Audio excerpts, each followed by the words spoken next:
Shalom saudara yang terkasih dalam Tuhan Yesus Kristus. Selamat pagi dan selamat datang dalam Renungan Harian Kristen Morning Hope. Kiranya saudara dalam keadaan yang sehat, dipenuhi oleh sukacita dan damai sejahtera. Hari ini kita akan merenungkan kebaikan Tuhan dalam hidup kita melalui firman Tuhan, dan kiranya firman Tuhan senantiasa menjadi kekuatan kita dalam memulai dan melakukan segala kegiatan kita di sepanjang hari ini. Namun sebelum kita merenungkan kebenaran firman Tuhan, mari kita berdoa. Bapa kami yang di surga, Bapa yang kami muliakan dan kami sembah, dalam nama Yesus Kristus, kami mengucap syukur untuk hari yang baru ini. Kami juga bersyukur untuk pemeliharaan, kekuatan, kesehatan, serta anugerah yang telah Engkau berikan. Bapa kami yang di surga, kami menyerahkan ke dalam tangan-Mu segala apa yang kami lakukan di hari yang baru ini. Kiranya Tuhan memberkati dan menyertai segala kegiatan yang kami lakukan sepanjang hari ini. Bapa kami yang di surga, sebelum kami beraktivitas, kami mau merenungkan firman-Mu. Kiranya Tuhan yang memimpin agar kami semakin mengerti firman-Mu dan juga dapat melakukannya dalam kehidupan kami hari ini. Terima kasih ya Tuhan, kami menyerahkan semuanya ke dalam tangan pengasihan-Mu. Dalam nama Tuhan Yesus Kristus kami berdoa. Amin. Agar ular mampu menjaga kelangsungan hidupnya, salah satu yang harus dilakukan adalah harus mengganti kulitnya secara berkala. Namun tidak serta-merta ular bisa menanggalkan kulit lama. Ia harus berpuasa tanpa makan dalam kurun waktu tertentu. Setelah puasanya selesai, kulit luar terlepas dan muncullah kulit baru. Dari puasa ular, kita dapat melihat bahwa wajah ular sebelum dan sesudah puasa tetaplah sama. Nama ular sebelum dan sesudah puasa tetaplah sama, yakni ular. Makanan ular sebelum dan sesudah puasa tetap sama. Cara bergerak sebelum dan sesudah puasa tetaplah sama. Tabiat dan sifat sebelum dan sesudah puasa juga tetap sama. Sedangkan ulat yang berhasil puasa dalam masa kepompong akan berubah wujud menjadi kupu-kupu yang indah, yang sama sekali berbeda bentuknya, cara bergeraknya, jenis makanan, dan cara makannya, hingga perilaku lainnya. Dari puasa ulat, kita dapat melihat bahwa wajah ulat sesudah puasa berubah menjadi lebih indah. Nama ulat sesudah puasa berubah menjadi kupu-kupu. Makannya ulat sesudah puasa berubah menjadi mengisap madu. Cara bergerak ketika masih menjadi ulat yaitu menjalar.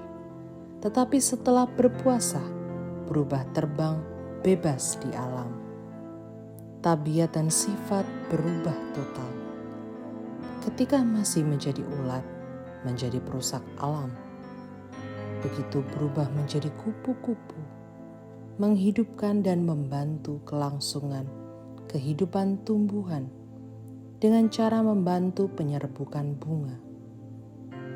Dari ilustrasi ini, menggambarkan bagaimana perubahan cara hidup kita sebelum mengenal Tuhan dan sesudah mengenal Tuhan. dalam perenungan kita hari ini tentang seorang perempuan Samaria yang mengalami perubahan hidup setelah perjumpaannya dengan Yesus. Perjumpaan dengan Yesus terjadi di sumur Yakub yang berada di kota Sikar, daerah Samaria. Dalam perjalanannya, Yesus merasa letih dan duduk di pinggir sumur Yakub. Yohanes mencatat bahwa pada saat itu, kira-kira pukul 12 siang hari, lalu datang seorang perempuan Samaria untuk mengambil air ke sumur itu. Suatu kebiasaan yang tidak biasa, bahwa perempuan itu datang sendiri untuk mengambil air ke sumur Yakub. Biasanya jika perempuan hendak mengambil air di sumur itu, maka mereka akan melakukannya secara berkelompok. Nah, yang menarik dalam kisah ini adalah dialog yang terjadi antara Yesus dengan perempuan Samaria itu. Ia tahu bahwa Yesus adalah orang Yahudi, di mana laki-laki Yahudi tidak berbicara dengan perempuan Samaria. Karenanya, ketika Yesus meminta minum kepadanya, perempuan itu mempersoalkan perbedaan yang ada.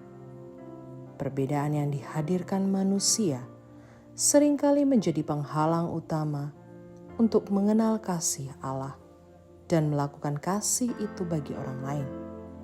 Oleh karena itu, Yesus mengajak perempuan itu untuk meninggalkan pemikiran dan kehidupan duniawinya untuk mengenal Tuhan yang dapat memberikan kehidupan yang sesungguhnya. Bagaimana dengan kita sebagai orang percaya dalam Kristus? Apakah ada perubahan hidup atau tidak sama sekali? Sudahkah kita berjumpa dengan Tuhan atau belum? Jangan katakan sudah jika hidup kita tidak ada perubahan, karena hidup yang kita jalani sebagai orang percaya adalah hidup yang sudah mengenal Tuhan dan melakukan apa yang dikehendakinya. Perjumpaan dengan Yesus akan selalu mendatangkan pembaharuan hidup. Tuhan Yesus memberkati kita semua. Amin.